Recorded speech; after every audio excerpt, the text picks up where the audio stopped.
Hello there, everybody. I hope you've all had a wonderful work week. So how is your thought leadership program coming along? Is it more thought than leadership? Or is the thinking more like, yeah, we're kind of saying what everybody else is saying? Well, a brand new research report from Edelman and LinkedIn says times are tough for thought leadership programs. Apparently, most of them don't actually encourage or inspire much, thought. That they're mostly under-resourced and misused programs in B2B business. But they also say if it's done well, if thought leadership is done well, it has a surprisingly strong influence on sales and pricing competitiveness. So what gives? Are B2B marketers not applying thought leadership to the right part of the customer's journey? Are we gating too much of our thought leadership? Or are we not talking to the right influencers or subject matter experts in the building? Or maybe, just maybe, we are not challenging our customer with, thought leading thinking. Anyway, you want to know more? Well, this is a few minutes of what's new in marketing that might help you lead your business strategy. Let's put on our thinking caps and, let's roll.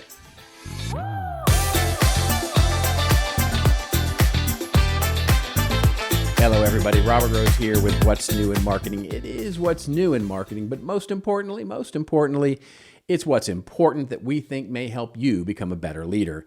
And if we can help you or your team with custom training, consultation, ongoing implementation of your content strategy or content marketing program, get on over to Content Marketing Institute, fill out the form, and basically let us know. We'd love to talk with you.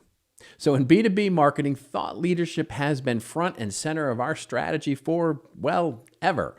In the old days and pre-internet, 1990s, when B2B marketing was still called industrial marketing, the idea was that sales teams would develop personal relationships with customers, and when those customers had a need for a new widget or a new service or really anything, they would usually call their favorite, most trusted salesperson who would then make recommendations or educate them or provide additional solutions the company could offer or really anything they needed. Sales teams in those days were trained to be consultative, to know their industry backward and forward, and, by the way, to have access to other subject matter experts in the building, to have them accompany them on sales calls, trade shows, or just visits to the customer. Well, as the 2000s and digital came along, all of this changed, of course, and buyers began to do research on their own across the internet. In response, businesses began to launch research programs and leverage academics to write things like white papers or articles for business journals and those kinds of things. As marketing teams, instead of looking at those thought leadership programs as one of the key products and services that we offer to customers, we marketers, we saw it as a shortcut, a hack, a way to get more eyeballs on our other marketing content. So we wrapped around the axle of optimizing all of our thought leadership for search so that we could organically answer the most frequently asked questions of our customer in the most keyword-enriched ways we could. And in many ways, the last 20 years have seen a rinse and repeat of that strategy, where there's this inherent tension where we want to make sure that our B2B brand, our thought leadership, is organically appearing at the top of the list for all the most common questions that a potential customer might have about our industry outlook, our particular approach, our tool set. But at the same time, we want to differentiate against all those other B2B competitors who are doing the exact same thing. What's the net result? Well, the net result is thought leadership in our industry becomes an ocean of different ways to say the same thing, the best and most common practices. Marketers create content that's built to feel familiar, align with the current thinking, rather than challenging, more importantly, challenging and answering the important questions that no one is asking because, honestly, they don't know to ask it yet. Thought leadership. The result is something I call mutually assured irrelevance, where everybody in our industry is kind of saying the correct thing, but none of us is helping the customer do a different thing. Well, this week, PR firm Edelman and LinkedIn, they released their joint research report entitled Reaching Beyond the Ready. Great title, by the way. I love that title. The research surveyed 3,500 management-level professionals in December of 2023 to get their insights into the current state of thought leadership and how it might do more than just increase brand awareness. Their findings, perhaps not unsurprisingly, the research found that there's still a lot of consumption of thought leadership.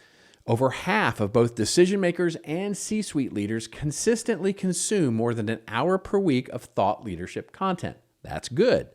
And 73% of them say that an organization's thought leadership is way more trustworthy for assessing its capabilities and competencies than its other marketing materials and product sheets. That's also good.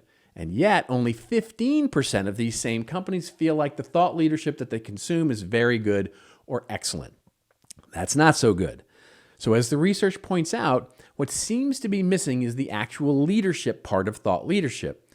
As the report itself says, quote, "When done right, it makes buyers look at their business and challenges it is facing in new ways, and it also protects you from competitors who are producing their own thought leadership." End quote.